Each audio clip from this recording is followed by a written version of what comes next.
Whitley Strieber, and you're listening to My Alien Life.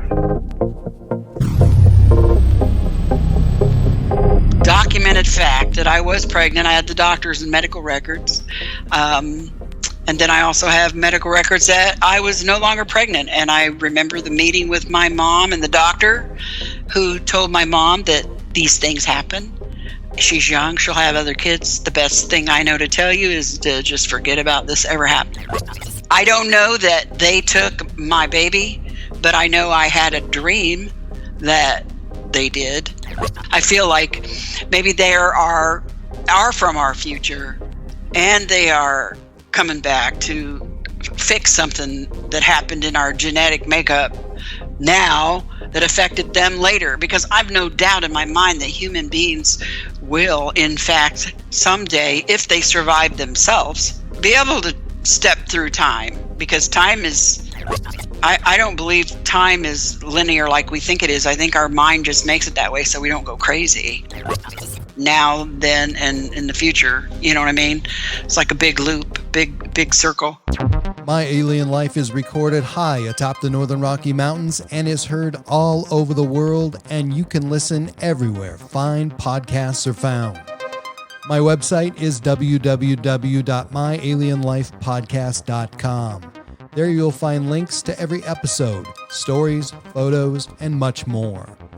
I'm your host, Cam Logan. This is My Alien Life, and the podcast starts right now. My Alien Life Podcast.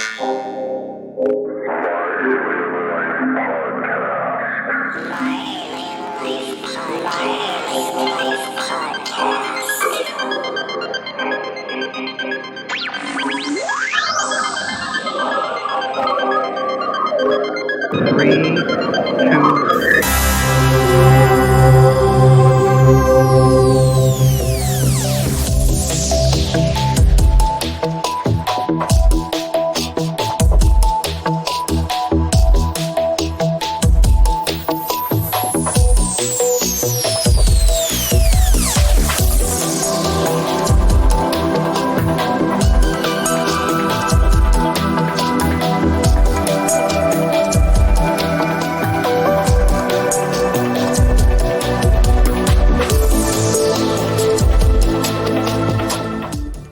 Tonight, a close-up and personal experience with UFOs, poltergeists, the afterlife, EVPs, premonitions, synchronicities, and non-human entities.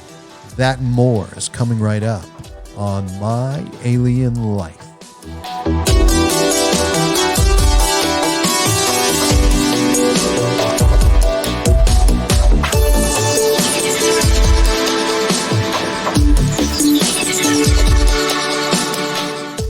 You know, one of the things that really interests me about you, and of course everybody else will be interested too, that are you Kathy from Intruders?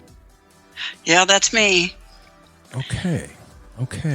So, of course, everybody listening, not everybody, but I think most of my listeners probably have read Budd Hopkins' book, Intruders, first published in 1987, and it was a big hit back in the day. It was a New York Times bestseller, and still remains huge. An influential book that was written on a lot of controversial subjects of different alien activity and abductions. So how did you get involved with Budd Hopkins back in? It had to have been prior to 1987. Oh, yeah. It all started with me reading his, or at least trying to read, his book, Missing Time, which was, I think, the first book that he wrote about UFO stuff. I picked it up in the library and only about halfway realized what it was about. And then when I got home and started to read it, I started freaking out. You know, I think the first week or so that I had the book and I read it, I ended up in the emergency room twice having panic attacks, thinking I was having a heart attack. And I sent the book back. But here, the way I read a book is I look at the very back and read the last few pages and see how it ends. Then I look at the pictures and then I decide from that whether I want to read it or not. Right, me too.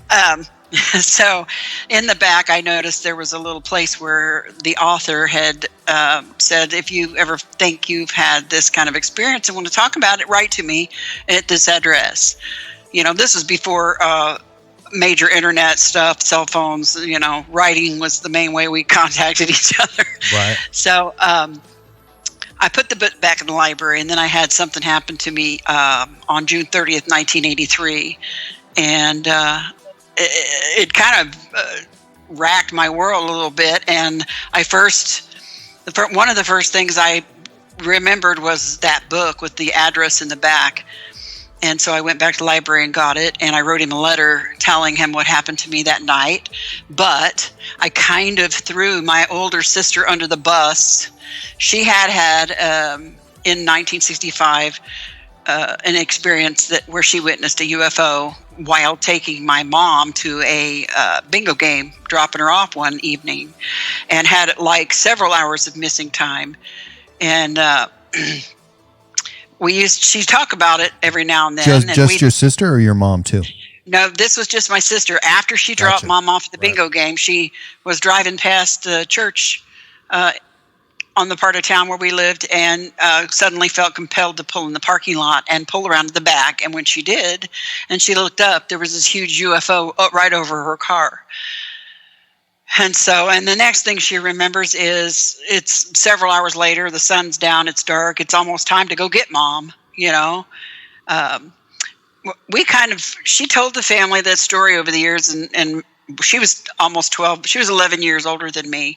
So, and then my brother and sister were younger than me, and we kind of would tease her about it. We believed her, but we just liked to see that we had a little control over our older sister. Right. We could make her mad, So anyway, I told Bud about her 1965 sighting or experience or whatever she had with missing time.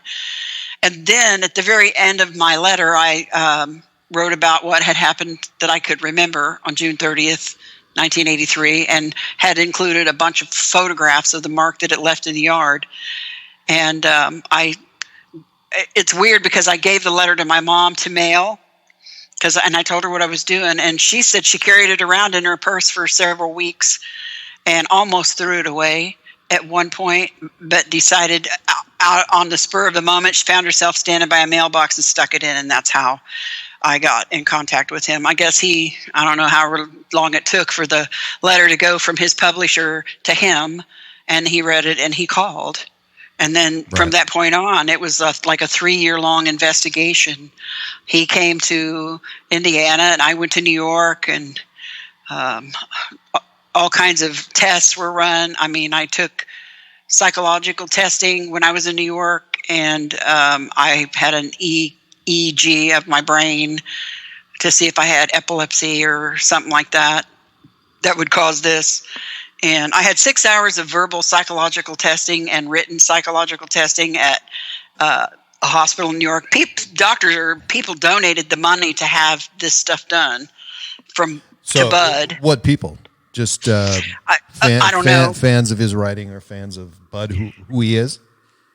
I don't know. Honestly, don't know who. Yeah, I don't know. Obviously, it was people that had money that were interested in the subject, but I don't know who it was. I couldn't pay for it, and at the time, I didn't have any insurance, so I was covered under my dad's, but not in New York, I don't think. But anyway, someone else has offered to pay for these tests, so I went. I also met a psychologist there at the time who attempted some mild regression sessions, which nothing really came out of those with Dr. Clamar. Mainly it was just to show me what it felt like and kind of ease I was concerned about it and, about being hypnotized. I really didn't want no part of that. So anyway, that's how I got a hold of Bud, was through reading Missing Time. Interesting. So just so you know that Missing Time and then Contact with Whitley Strieber, both of them scared the living hell out of me. And there's a couple more books, but I mean, I don't know what it was about those two books I know what it was about with Whitley's book, but with Bud's book, it kind of there were some things that resonated, and I, about that time, and it was exactly 1981 where I experienced what I would call missing time, sort of in a little shorter duration, but still, it's just one of those things that once you hear that other people are experiencing that, it's profound. And exactly, yes. And that, I had, like I told you, I had panic attacks when I Right, me first too. tried to read Missing Time. I could read maybe a paragraph or two, and then I'd start feeling like I was having a heart attack, Right. and I couldn't really pinpoint it. I had odd things happen to me as a child and growing up, and for a long time I kind of thought, it was normal. I didn't know any different really until I started to go to school and talk to other kids, and then Right. I began to realize, this may not be as normal as I think it is. No. And I said contact with cerebral communion is what I was, what it was trying to come out of my mouth. But exactly. And, I say this all the time, and mark my words, last podcast, 1 week ago today, I said the same thing. People in our age group, you're about 5 years older than me, but I'm kind of in the middle, people 5 years older, 5 years younger. Something happened in the 80s and the 70s. And it was happening on a continual basis. And to me, that's interesting. What do you think about that time period? I mean, what was going through your life at that, same time period, like 1970 to 1985, 90? Well, yeah, and you're right. A lot of people that I meet today are roughly in my age group. I'm directed to those people in our age group. I mean, it's just like they show up, and like I didn't have any show tonight. Had a cancellation. And of course, you who have all these fantastic experiences and connections, it's just mind-blowing to me. The universe, I feel like the universe brought me here tonight. I don't know. My experiences early on back in the 70s to the mid to late 80s were mostly physical and, seeing lights in the sky. And I had several experiences, like the one that left the mark in yard in 83. There were other witnesses involved. I had another experience prior to finding out I was pregnant with my first child that I lost, and with two other friends. So I mean, stuff was happening to me that it wasn't just me alone. So I couldn't mark it off to, me just being crazy or fantasy prone. As a matter of fact, when I had the psychological testing, one of the first things I said to the psychiatrist at the hospital was, "It's okay if you tell me I'm crazy. I'm good with that. They make pills to fix that. So don't feel bad if Sometimes, yeah. So, but now I'm finding not only with myself but with people my age and like your age, our physical experiences they're not happening like they did, back in the 80s. Right. But something else is still happening. Yes. There's something still happening with me and people like me. And it's a change. It's a shift in consciousness, I think. And I directly connect it to my early years, in some way. And in ways, those early experiences I had were terrifying and scary and in a couple instances painful. And yet, and at one point in my life, back in 94, my late husband committed suicide. It was very traumatic, and I witnessed it. And at that point, I'm like, I don't want nothing to do with it. I'm trying to be normal. I have 2 kids to raise, 2 teenage boys at that time, and I just want to leave me alone. I can't deal with this right now. Yeah. And it got very quiet, but it was always there. And then around 2005, I got kicked right back into it. It was okay. We gave you a little break. Now it's time. Let's get busy. Right. So, and I feel like I've come to feel over the years that There's a reason why I've been through all this and other things in life, and I have a job to do. Like, it's almost why I was born, and so that's why I wrote that book that I've just finished. I just feel like it's my job I need to wake people up to the realization that life is not what you think it is all around you. There's stuff going on around you. You just need to listen and pay attention. So back up just a little bit. What was Budd Hopkins like? The personality, the person, and what was your interaction with him like? Budd Hopkins was amazing. I'm telling you, when he passed away, I almost cried more when he passed away than I mean, it was like I lost a father. Right. Bud was in the emergency room, quote unquote, of this entire phenomenon right into the beginning. So he saw a lot of the trauma and the tore up people like me. I swear I had a nervous breakdown after June of '83.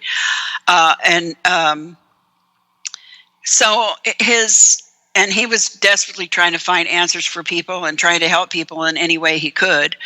And, he had his theories about the whole whys of why it's happening. But,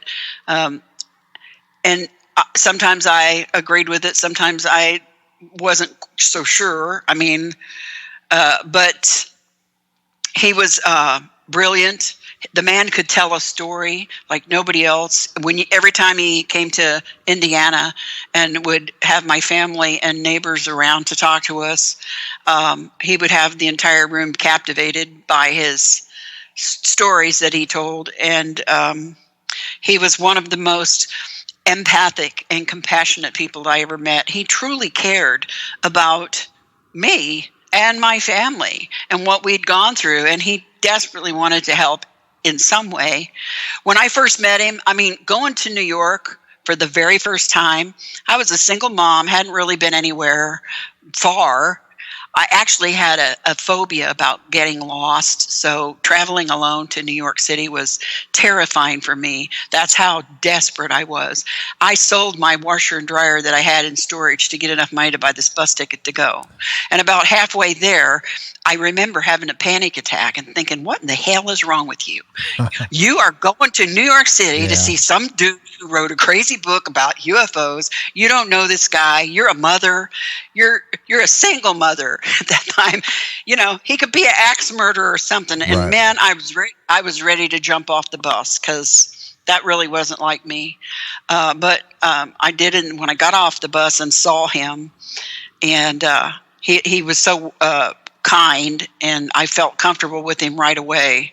He and even his ex-wife, who was his wife at the time, they took me in and they just made me feel like they really cared and that they really believed me.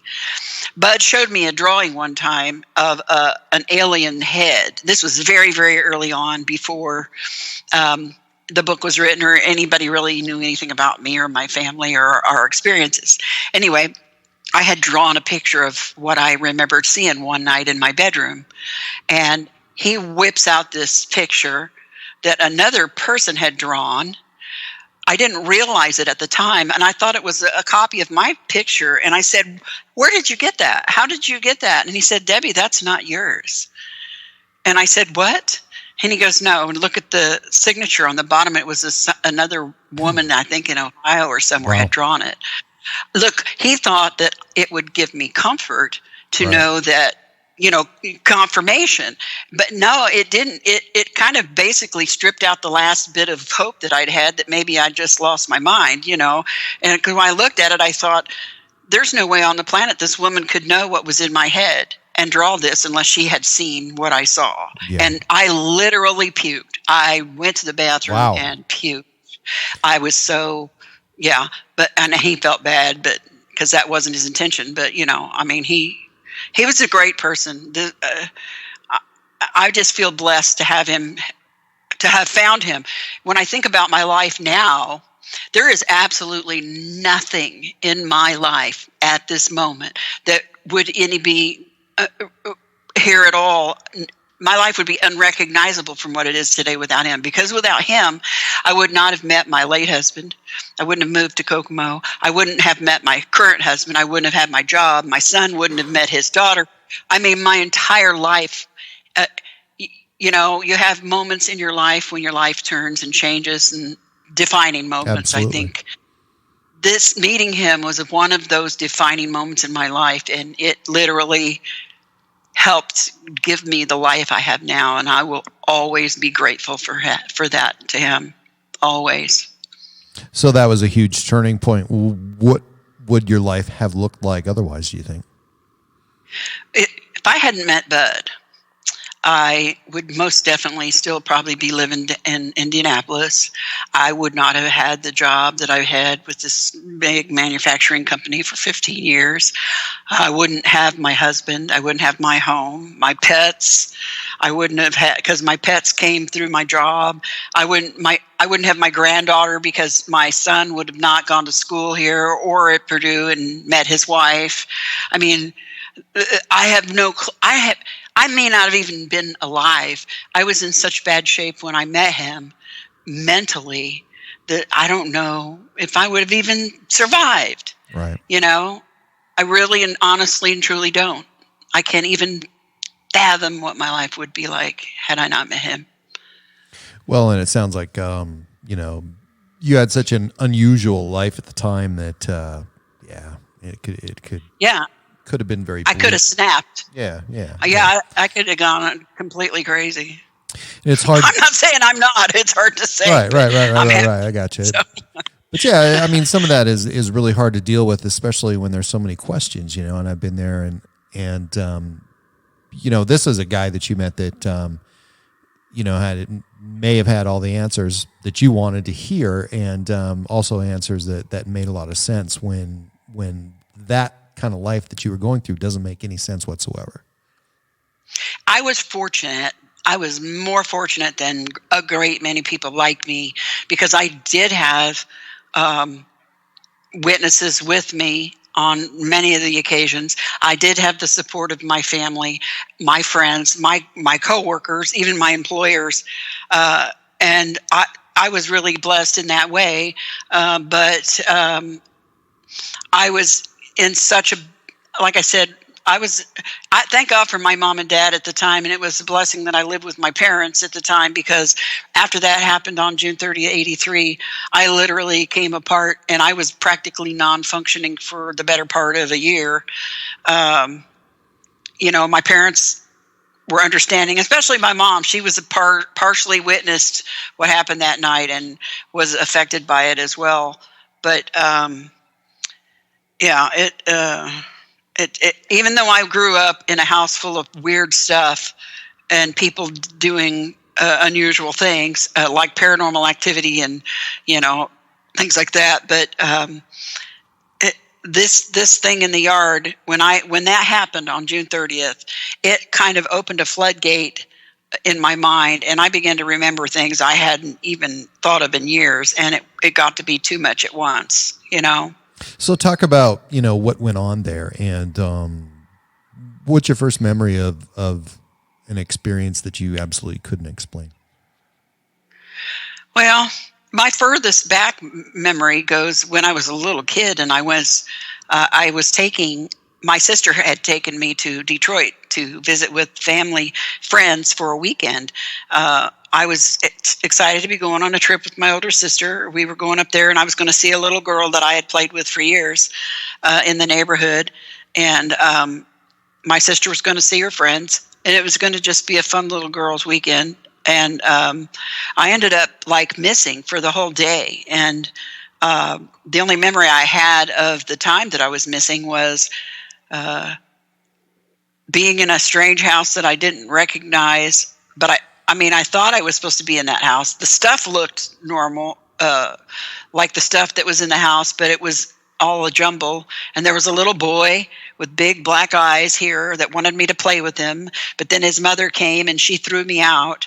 And that was just totally weird. And I remember the boy had big black eyes, and he took me to a playroom in his house. But I remember the room being all light and bright, but I don't remember any windows or lights. There were strange toys on the floor, and then all of a sudden, I'm back out of this room, and his mother, big mean lady, comes and says, "What is she doing in here? She doesn't belong here," and literally felt as if I was shoved out the door. And at the end of the walkway was my sister standing there, and she never spoke a word. She took my hand and walked me home. Now, when Budd came and started his investigation and we started looking into the past stuff that I had started to remember, one of the things that came up was that story. And he was able to contact, my sister still remembered the names of the people, so he was actually was able to contact the woman whose house we went to up in Michigan, and she confirmed that not only were my sister and I there, but I had gone missing for the whole day. And they were flipped out because he couldn't find me. And then all of a sudden, Kathy walks up the sidewalk with me. So, what do you think? We hear stories about black-eyed children. What in your estimation, what are they? What is that? I don't know what they are. All I know is I feel like now that maybe he really wasn't a little child, but that's what I saw. Right. You know what I mean? Like some kind of screen memory or cover. The eyes couldn't be concealed. Right. But I think maybe that the fact that he looked like a little boy was meant for me to not be for I wasn't so afraid. Do you recall what the mother looked like? Did she look normal, or were there black eyes?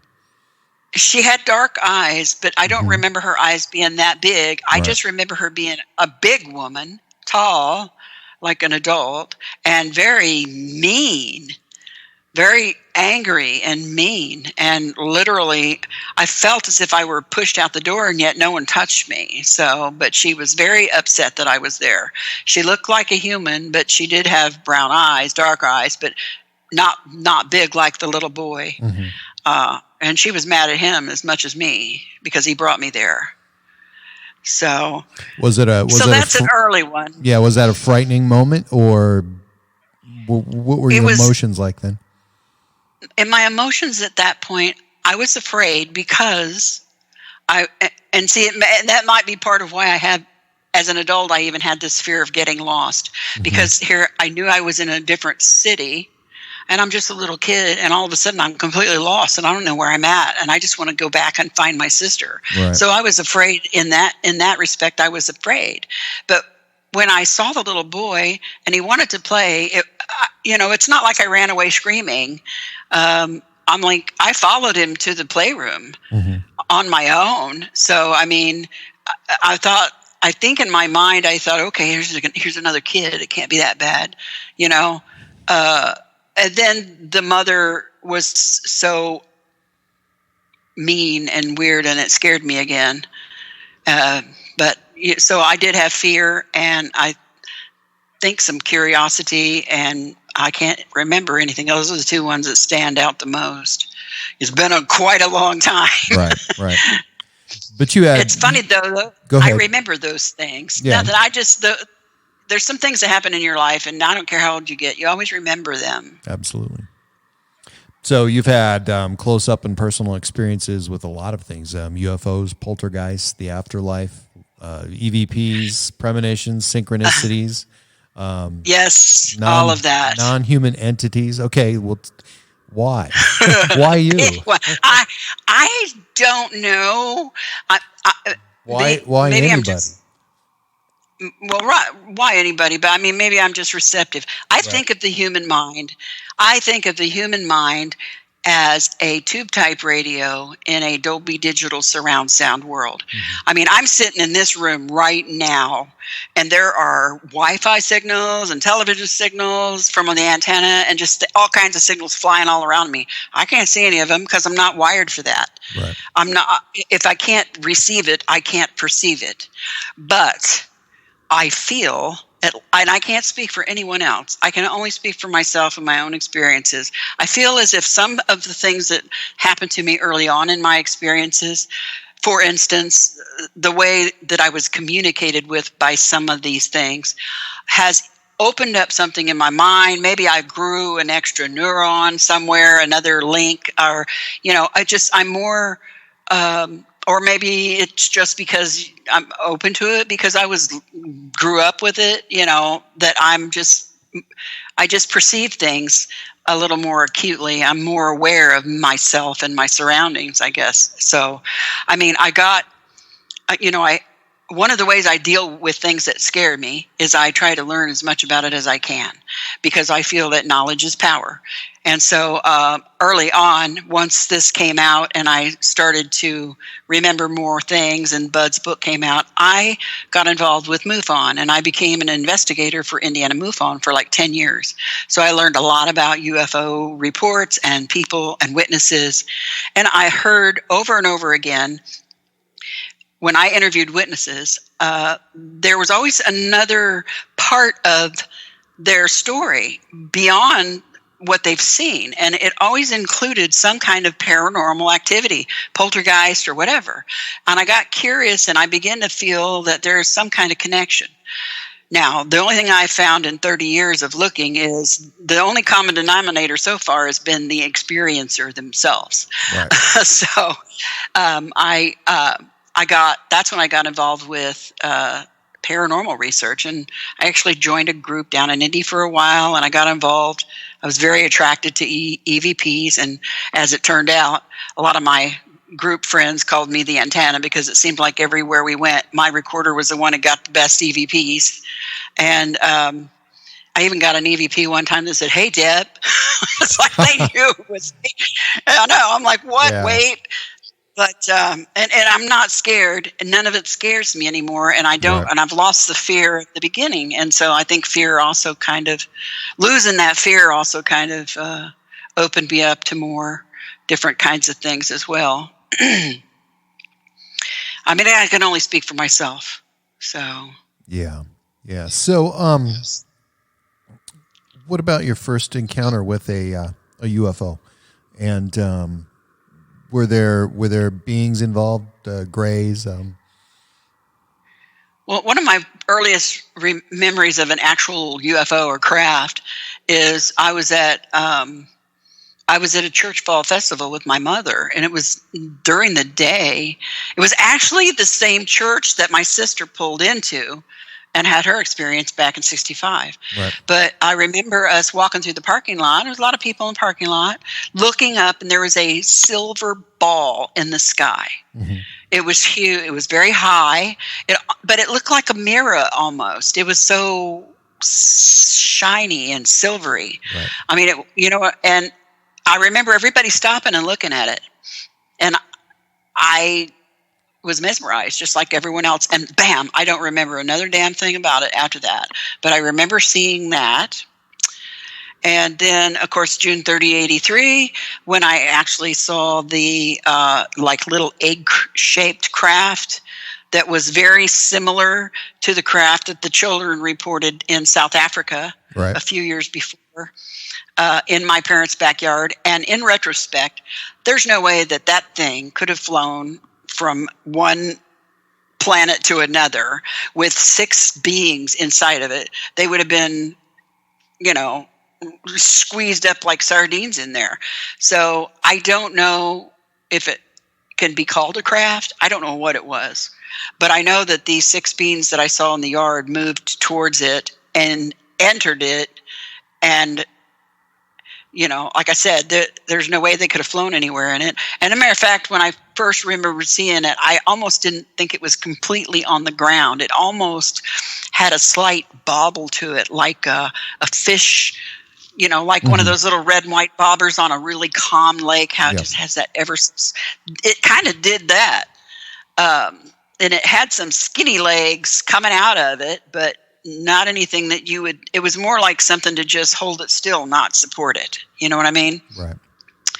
Anyway, and it left the mark in the yard that lasted for several years. And it was after that my memories really began to flood back, not only about that night, but about stuff that I'd had happen in the past that experience was like what pulled the finger out of the dam. And I always said, when I got hit in the chest with that ball of light that night, and I thought to myself, oh my God, I'm dead, that in some sense, I did die that night, and a new Debbie was created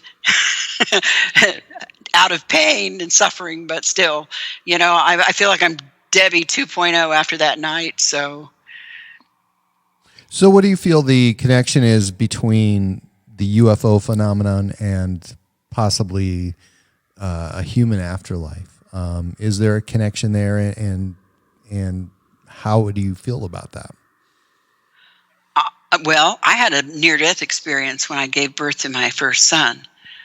He was born 7 weeks premature because I developed a condition called eclampsia, and my kidneys and my liver and my heart all started to fail, and I had to have emergency C-section. I had less than 50% chance of survival, and my survival rate was less than my child, the baby's. And I had a near-death experience at that time. And I didn't see angels or God or even a tunnel with light, but I realized that my body was just a vessel. And in this near-death experience, I disconnected myself from that vessel, and I was aware that I was still in it, but I couldn't leave. And I was trying to let the people outside of the body know that I was still in here and I wasn't dead. It was just really weird. But when I woke up, I had this feeling, this comforting feeling, knowing that the body is just I call it my big meat sack full of water, which is appropriate because I think human beings are energetic, powerful beings of light energy, of energy. And then we're just riding along in these meat sacks so we can have these experiences here. And I think some of the UFO people that have had UFO experiences might be not necessarily seeing craft from another planet, but something in another dimension that exists right along here with us. And you know what I mean? I've seen things that lead me to believe that not every EVP or every picture of a quote unquote ghost is it actually a dead person. Some of them I have felt were probably still alive somewhere else and never lived here in this plane of existence. My very first EVP that I got 30 years ago was my epiphany for that. I was recording in my kitchen with my nephew, quiet as little church mice, on an old analog recorder with the audio tape that you flip over after 30 minutes. And shortly after we finished and were listening to it, very clearly on one side we heard a voice of an old man, and it was clear as a day, and he said, "Are the spirits listening?" And right after that we heard another voice that sounded like a child that said, "Can I listen too?" And it was in that moment I looked at my nephew and said, holy shit. Holy cow. What if we're the spirits somewhere else and somebody's trying to listen to us? And then I had a vision and a dream-like state where I drew a conglomeration of bubbles all stuck together in a little glob. You know how soap bubbles do? Yeah. And I named this Casey's Bubbles because my son loved to play with bubbles.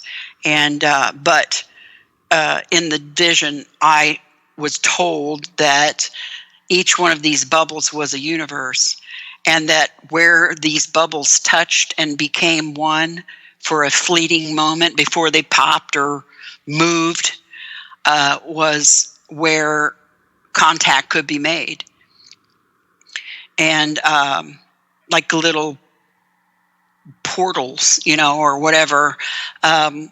And that if I was near one of these little flat spaces where these two bubbles touched, I would be able to hear them and they would be able to hear me.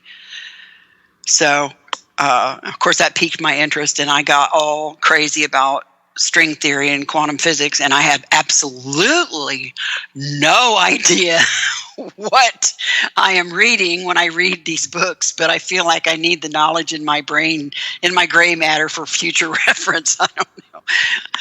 And I also suck at math, so I couldn't be a scientist if I wanted to. Yeah, that's why I took the social science route in college. But quantum physics, that's a whole different mindset. I mean, it's just so strange, but it's really an interesting thing to pursue, especially now that we have so many resources that we can have people actually teach us for free online, whether it be YouTube or whatever. But I'm into that, and would love to spend more time digging in and figuring things out, but who has that much time? I mean, it's an incredible discipline. That's extremely.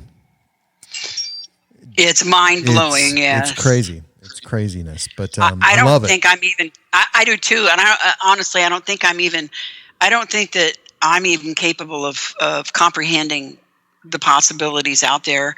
So, I mean, it makes life exciting and interesting, and I'm beginning to see all these little threads of connection between people who've seen UFOs and different dimensions and poltergeist activity and energy, because all these little shelves of paranormal stuff, I see them all beginning to weave together into this fantastic tapestry that's going on all around us. And it's a lot. It's a lot to take in. It is, and I feel such a like huge. The who knows where it begins and ends, and what's in the middle. I mean, it's so hard to figure this out and decide. And everybody has their own opinion, which is, if we want to consider this as a science, I mean, there's just so many different theories and opinions. It's tough. It is, and I mean, I am spiritual. I am not religious, and the more I've learned and the more I've gotten older and wiser with life, I'm definitely less religious, but more spiritual. And I believe there's even a connection in that respect as well. To me, I feel like I'm 62 years old now, and I feel like I just got born, and there's so much more I want to know and learn and do. It's like, I guess my brain just kind of opened up all at once. Hopefully my brains aren't falling out, but I wanted to ask you, you spent time with Budd, and he's writing this book about you as Kathy Davis. What was the experience like when you first read that book, and what did you feel like afterwards? Well, there was, it took some coaxing for him to get me and the family to agree to write the book. And then basically I had to take one for the team because nobody else wanted to help him. They were all happy to sit and talk to him and tell him their stories. But when it came to, promoting it and everything, I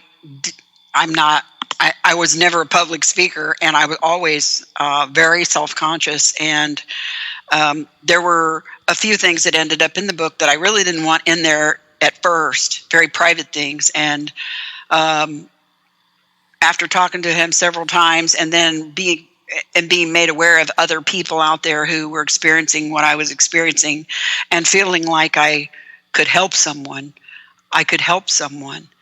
that I finally agreed to let him write the book and let him include the stuff in it that he wrote, about my more private things.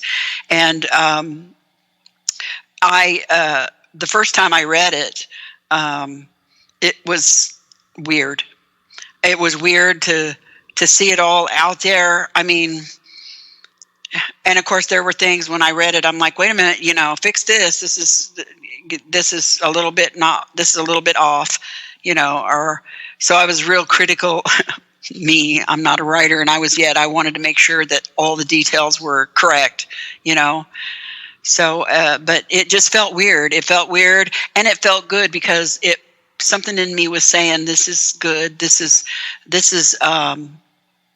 what's supposed to happen. This is what's supposed to happen. So somebody's going to get helped by this. And I feel like now, if I help one person, or for one thing I've said in my talks or in the book that was written or the book I wrote, if one thing opened up one person's mind and or lifted one person's spirit, then I've helped everyone, including myself, because I feel we're all connected. Exactly. So you started writing a book when? Well, I originally wrote Abducted back in 94, something like 95, with my sister, my older sister, who is now 73 and in a nursing home with severe dementia. Oh, I'm sorry about and that. yeah, she's like, and so so that book was published by Carol and Graff, and it was out for a little while. It was, and now when I went back to read it, I'm like, oh my God, I've grown so much and learned so much since then.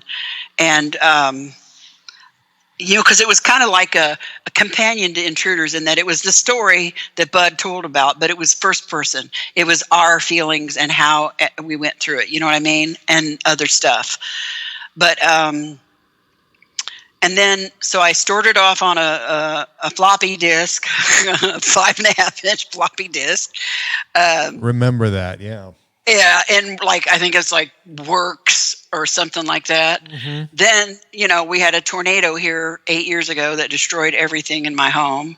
But I managed to find that disc, and my husband somehow miraculously managed to get it off there onto a computer with all of his old equipment that he had that survived the tornado. But the stuff the formatting didn't transfer, so I just basically had one giant blob of words that took me multiple years to sort through. And then as I was going through it, trying to put it all back together and save it, I began to realize that, this isn't finished. This is not by any means finished. I mean, it's been over 20 years since that one came out. And I had to remove all of my sister's part that she wrote because she's, no longer capable of anything. And if she had more experiences to add, she wouldn't remember it anyway. So yeah. It was just easier for the family if I just took all that out and started over from scratch.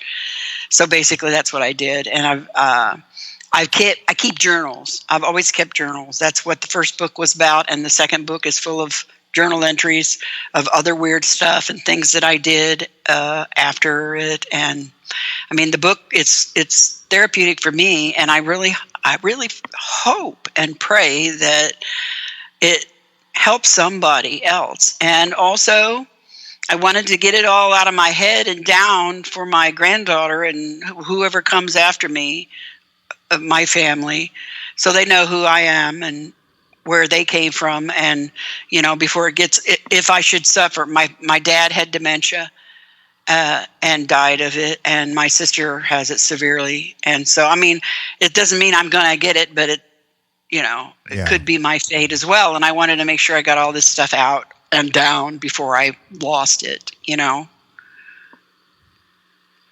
So. What about contact with another world, a spiritual world? Do you believe that we're capable of that? Do you have any ability to do that? And what are your thoughts? I absolutely believe that we are capable of it, but I also feel that we have to be open to it. For instance, I mean, because I do believe that we leave these bodies and we go somewhere else, but I believe that we're aware of where we've been, at least for a while. My husband died, and I had a tremendous amount of paranormal, what they call activity, contact from him, and it was witnessed by other people as well. And then my mother passed away, and we had conversations about death before she died, and I was in her room holding her hand when she took her last breath. And the last thing I whispered in her ear was, "Don't forget to come and let me know and go to the light," And she did. By God, that night, that she died at 11:30 in the morning. Uh-huh. And then I went with my father down in Indy for the day with family, and then I drove that long drive back to Kokomo at like midnight and got home, lay down with my husband, and within an hour, there was this loud crashing sound in my hallway.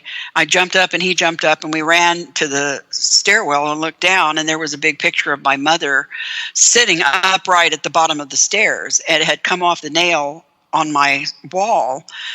And it was one of those cheap frames with the cardboard, hanger on the back. So I thought maybe the hanger had ripped, but the nail was still in the wall. And when I went down to pick up the picture, the hanger had not ripped.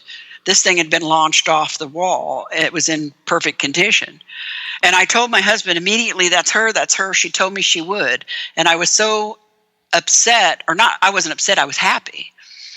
And I was sitting in the living room trying to get my composure. My dog was barking nonstop and she wouldn't stop. And I had 3 angels sitting on the edge of my steps that went up to the first stairwell. The bottom angel, literally in front of my eyes and in front of my husband's eyes, leapt off of the stairs, rolled over, and stopped at my feet, looking up at me. And I'm like, it is Mom. I mean, my little sister and little brother were like, well, she never came to me or did anything. I said, did you talk to her about it? I said, did you ask her to? Did you talk to her about it? I said, now, Sherry, if Mom had appeared to you or anything like that would have happened to you, would you have not had a heart attack and dropped dead? She wouldn't want to scare you or hurt you. She knew I could do this. She knew this would make me happy. This would have given you a heart attack. So, yes, I absolutely. I believe that. At my age, hell, I got between the near-death experience and all at my age, I probably know more dead people than living at this point anyway. I got a lot of people over there trying to contact me. So why do they contact us? I'm sure there's a multitude of reasons, but probably it's just, obviously there's not everybody's getting contacted. That was one of the, a couple of times that I did witness death. I thought, this is going to be a profound thing and I'm going to see or feel something. And it was disappointing. Yeah. I was in the room when my mom passed away, and I was also in the room when my mother-in-law passed away. And I also watched my late husband pass away. And every time I was in the room with other people, with my mom and my mother-in-law, but at the very moment that I think they left, I felt a shift in the time. I felt something change in the air pressure, the atmosphere of the room. It was ever so slight, and this calm, peaceful feeling washed over me. And it was at that point I realized they were dead. So I get up and left my sister and dad sitting there not knowing, and went and talked to the charge nurse on the floor, and they looked at the monitors, and she was dead. They all jumped up, and but I think that I think you have to be open to it, and also I think it depends on the person that's passing away as well, not just you. There's more than just you in that mix. You know what I mean? So, but I thoroughly believe in it, and I'm not afraid of death. Now, dying is a different story. Death and dying are two different things. I don't want to go. I want to be hit by a bus real quick, just get it over with. But I've had enough experiences for myself, and I think that if you want to have them, you can. You will. I think it takes time. I feel that it's possible that some people feel compelled to communicate when they pass on. And some don't. Right, because there are obviously people here now that don't communicate well. And I'll tell you what, just because I think when you go, you're the same personality that you were. You don't all of a sudden, when you leave this body, you don't all of a sudden become, holy enlightened one. I think you're still, if you were an ass when you were in this life, you're probably still one in your spirit. Sure. At least when you first get there, at least when you first pass over. I think as time goes on, things change for you, and maybe you come back to another body, and maybe even another dimension, or another planet, or another world, or another life form, or it doesn't have to be another person here. I don't believe. Yeah. I believe you can have whatever experience you want wherever you want to have it. Damn it. I hope it's a learning process. I want to be better, and I want to be a better person in this life and then afterwards, and it's tough. I think it's tougher now to work on yourself as a person, to be a better person than any time before. And I'll say this again and again, there's just so many distractions in life right now, more than ever. It's really, really tough to between hobbies and the internet and your phone and whatever else. It's just almost impossible to live. Period. And and the negativity that's around us here lately is so, it's a struggle for me every day to try and be grateful and rise above my own humanity, my own frustration and anger. I'm terrible. Patience has never been one of my virtues, and if I have to come back and do it over again, it's going to be because of that. But I feel like, I think that in many ways, we can create our experiences, and we can create our own reality just by the thoughts that we project out to the universe. You know what I mean? And I feel like I feel for me it's a struggle every day because I'm human and I am weak, and so my main focus, I try to be grateful every day. I try to think of all the things that I'm grateful for and realize, and that helps to start the day out, because I'm trying to visualize positive things, not just for myself but for the world, and I think that we're powerful. Human beings are powerful creatures, and I don't think that we realize or remember how powerful we really can be. If you look at everything in the world that your eyes lay on, everything began with somebody's thought. Whether it was the architect, the design artist, the guy who makes the paint, or whatever. So I think our thoughts are powerful, and now my goal in life is to try to control mine and help. And that's one of the things I want to do with this book I wrote. I just want people to see that, look, you can come through a lot of crazy and traumatic things in life, and you can still have this attitude and be grateful. I watched my husband kill himself with a 12 gauge. Now, I don't know.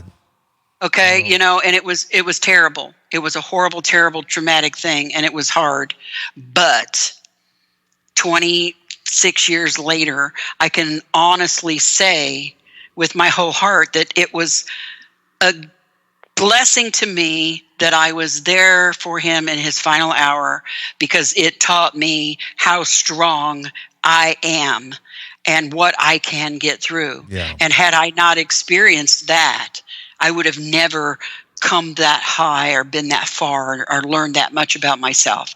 So yeah, it's traumatic. Don't get me wrong. And I mean, I still miss him and grieve, but I can look at it that way.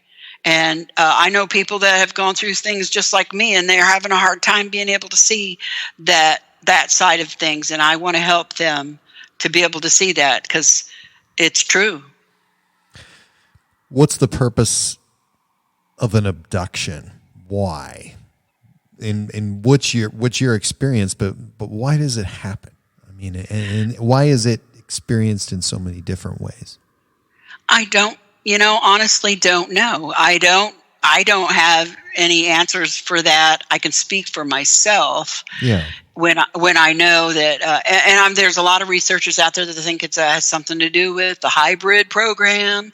Like they're trying to take genetic material from us. My thoughts on that are a little crazy, because I feel like human beings.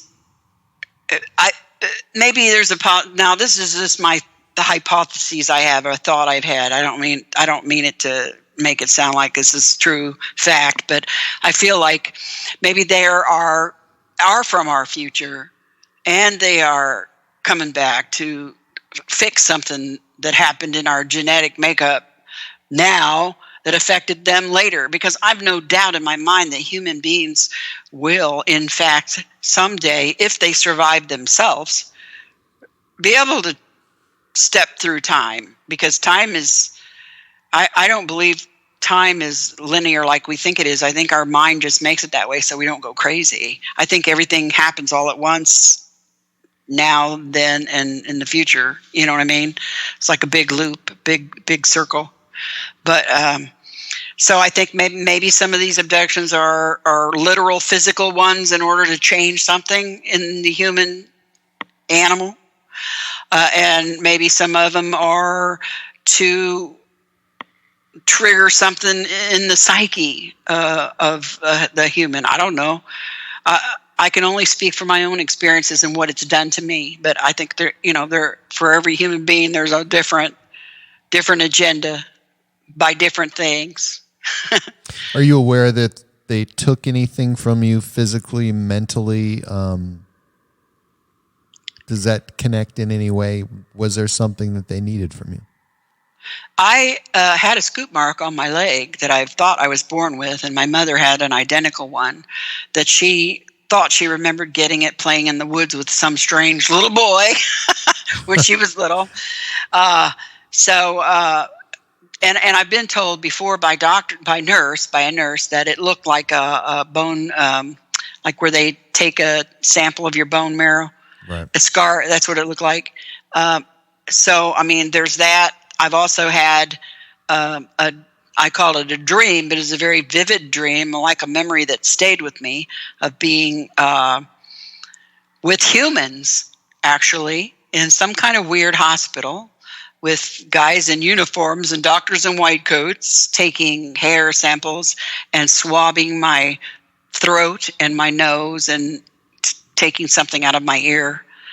And then, of course, when I was first with my then fiance, later to be my first husband and the father of my two boys, that first pregnancy I had that, I call it a dream, because that's the only way it makes sense to me, that I was taken and that my baby was taken. Now, it is a documented fact that I was pregnant. I had the doctors and medical records. And then I also have medical records that I was no longer pregnant. And I remember the meeting with my mom and the doctor, who told my mom that these things happen. She's young. She'll have other kids. The best thing I know to tell you is to just forget about this ever happening. I don't know that they took my baby, but I know I had a dream that they did. I will always say that my ex-husband was the father of my child. Well, I had a strange thing happen in November of the year before that might sound like it might be something different, but again, I can't prove anything. And I have always preferred to refer to them as dreams, just because I got to stay sane and live here, because I had a family to raise and take care of, and I couldn't be, this doesn't fit in what people think of as normal. So I could never allow myself to completely grasp that, theory. So you put together this incredible website, and there's a lot there, especially on the About Me portion of that. Very interesting. Yeah. Very interesting. We're trying to get it updated and looking prettier now that I have finally finished my book. I've had that website for 20 some years. But we're just now, I worked in a factory for 15 years, and I've just recently retired. And by the time I got my work done and my housewife stuff done and my mom's stuff done, I was too exhausted to do anything for 15 years. Now that I'm retired, it's my turn, and I can finally do what I feel like I was born to do. So I mean, literally, you have photos of where a UFO landed in your yard. I was thinking figuratively when you were talking about that. Yeah, no. It left a mark in the yard that stayed for a couple years, and snow melted off of it. That's interesting. Samples were taken of it, and it was similar to some soil samples that were taken from a similar incident in Kansas somewhere back in the 70s, I think. But I do recall, I just read this recently again because I'm going over my notes. I believe it was the soil sample was put into an oven at 800 degrees for like 8 hours or something like that in order to get it so dehydrated that it wouldn't accept water. I could take a chunk of that soil from the mark in the yard and put it in a glass of water and leave it there for 24 hours. And when I got to it the next day, it was still a chunk of soil. It was still a rock. Right. It would never take any soil, any water. Interesting. So I sent you a picture that I got off of the internet. It's actually from Amazon, some sort of product that looks so much like your UFO that when I saw the picture of your UFO, I was just blown away. What is that? I don't know what it is. I didn't care what it is. I'm going to have to go back and look because all I did was I took a screenshot of that and posted it on Facebook. That is crazy. I know. That's crazy. I don't know what it is. And oh my God. And it was in the middle of the night. I don't even know what it means. Whatever I put as a caption, I don't even know what I meant by that. But yeah, that was weird. And yeah, it's kind of the same shape. It's interesting. I love the fact that you have drawings of all of that, and I encourage everybody to go take a look at that because I always call them little guys. And anytime I've ever heard anybody that I've interviewed call them little guys or these little guys, it's just funny that I hear that, and I don't know where that's what I call them. I mean, you can't call them humans, right? I don't really know what they are, and they're little, so right. I just call them those little guys. And I'm totally uncomfortable with the word alien. I just hate it. So yeah, that's why I do.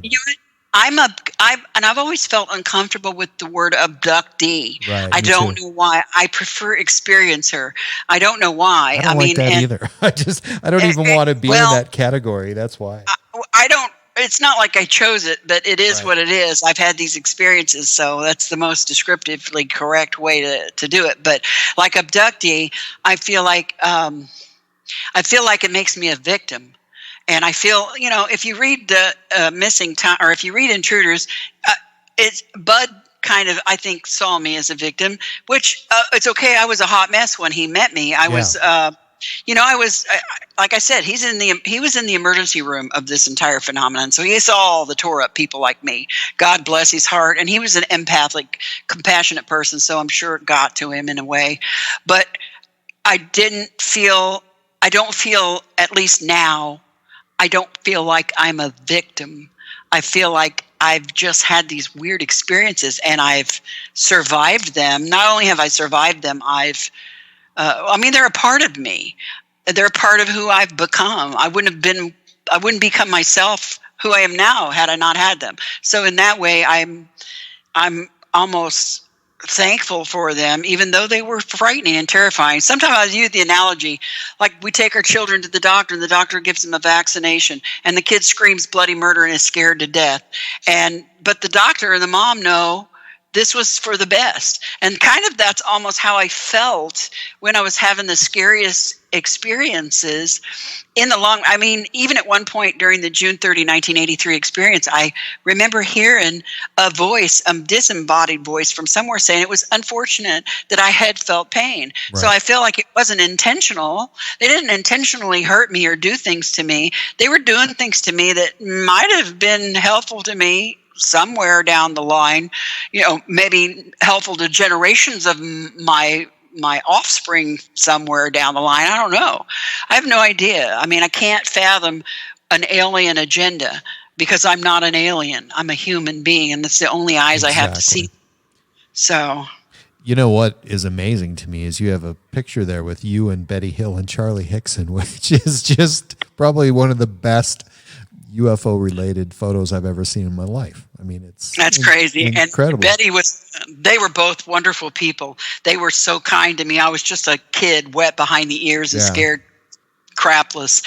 And it was funny. At the time, we were all in Aspen, Colorado at a big think tank thing, and we were on this big panel, and people were interviewing all scientists and stuff.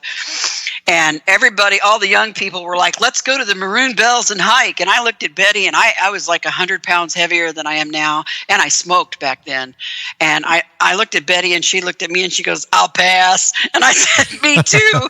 And then she said, I'm sick of this rabbit food there. They had us on a macrobiotic diet all week long that they were feeding. Yeah, that was like the big thing back then. And Betty looks at me, and she says, hell with this rabbit food. Let's go find some steak. So we found this steakhouse, and her and I sat and ate steak. Nice. And it was so nice. She was a hoot. She had she was so funny. I loved talking to her. Yeah. And Charlie was a real kind and quiet and soft-spoken man. He really was. He was, and I know Calvin Parker pretty well too. You know, Charlie's passed away now. Calvin Parker was the other part of the Pascagoula experience. Calvin is a good man. He's got a good heart, and he's an honest man. And, you know, he's been through a lot in his life. But their story is still really one of the strongest UFO cases, I think, in all history, frankly. So, and yeah, we sent out some good wishes to him because he just had, I'm not sure of the surgery, but he's not in the best shape, but getting better every day. Bless his heart. Yeah. Also say hi to Rick Doty, who told me he was going to listen to this one because he was really, really interested in this one. So I'm glad that Rick Doty's listening tonight. Can you talk about your new book? Just, I don't want to give any secrets away, but just what will we expect in it's a couple weeks from now? Yeah, it'll be available for purchase in all of the finer online bookstores, like Amazon, Amazon, Kindle, all them, but Books A Million. It'll be, and they'll ship worldwide. I'm grateful to August Night Press and Robbie Graham for taking me under the wing and helping me to make this dream come true, and organize my thoughts so that I don't drive other people crazy trying to figure out what I'm saying. Robbie with some eyes that had not seen this before, so it was nice to have, you know, a different viewpoint when I submitted my manuscript. And there is much of my original book within this book, but also woven into those original stories are some updates, and then there are multiple chapters with new experiences that I had, not quite as dramatic and striking, I don't think, as the June 30, 83, but nevertheless interesting. And there is, some. I talk about my life as a paranormal investigator, and some experiences that I talked to you today about, with my late husband, and some contact I had with people that used to live here but have moved on, and just how I've landed on my feet so far. You know, I'm a work in progress. I will probably continue to grow and learn until the last breath I take here, but my whole idea of this book is to share myself with others, a little more about me and the journey that I've been on, and just show people that you can go through really crappy stuff and come out on the other side better and stronger than ever. And that includes these experiences. You know, a lot of people have had these experiences and have really not been able to function in life. And I was at that point before I met Budd. So I feel like I'm paying it forward a little bit. You know, Bud's not here anymore, but hopefully I can help people, even if it's just to listen, and just tell my story and let them know that, they're not alone. They're not. Definitely not. Talk about your website too. I love your website. And You're gonna put links to your book there too, right? Yes, we are. We're going to put links up when the book is available for purchase. We'll have the links right on the front page. My husband that I have now, he's my webmaster, and like I said, we're trying to pretty up a little bit. Some of the graphics are a little old, but I like to put because I love science stuff and because I like space stuff. And I mean, we put a lot of links on there to recent UFO news that's hit mainstream media. We try to, so that we can kind of help get the word out to other folks that maybe don't watch mainstream news, that they can, see some of what's coming out now. And there's a few old blogs on there that I did years ago that are just hideous. I'm going to now, like I said, now I'm retired. I'm going to be doing some more, like online journaling or blogging or whatever, and posting it on there. And then there's a lot of pictures because I've been around a long time and I'm older than dirt. I know I've met most of the old guys, from way back in the day in the ufology. So, it's just a place where and you can contact me through that website. There's a place where you can send me emails, and if you want to share your story with me, or you want, I can even share your story with my people that visit my website if you want me to do that too. So, well, I'm incredibly fortunate to have Becky, provide me with your name and letting me know that you were available, and she was our kind of a intermediary who helped me out greatly. Bless her heart. Yeah, I'm grateful for that. I couldn't have asked for a better guest, so I'm considering myself very fortunate. And if you would do me one favor, I'd just take a minute and give us a final word here, and because the show's been all about you tonight, and glad to have you. So give us one final word.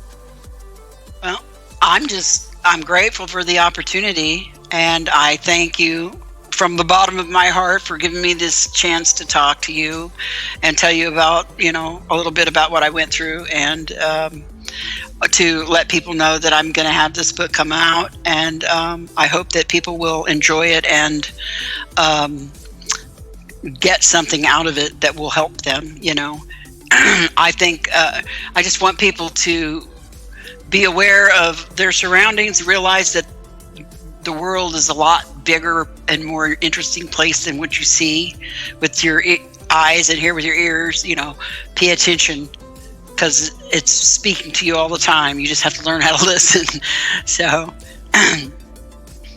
excellent. The book is coming out, and I said the 13th, but now I'm looking and it says coming May 30th. Is it the 30th? May 30th. Okay, it's the 30th. Coming out May 30th. It's called Extraordinary Contact: Life Beyond Intruders, and Deb's website is debshome.com, and you can reach her there. She's also on Facebook. And Deb, it's been a delight, and thank you so much.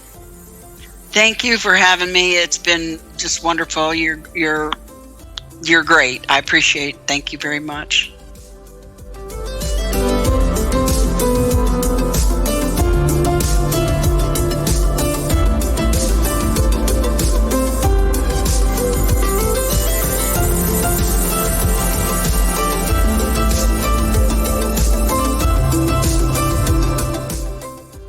You can find my website at www.myalienlifepodcast.com, and please subscribe to my latest downloads at iTunes, Spotify, Stitcher, and at podbean.com. And please follow me and like me on Facebook and Twitter. My Alien Life is written and produced for broadcast at Studio 254 in the Northern Rocky Mountains. The music you are hearing is produced and created by Elion.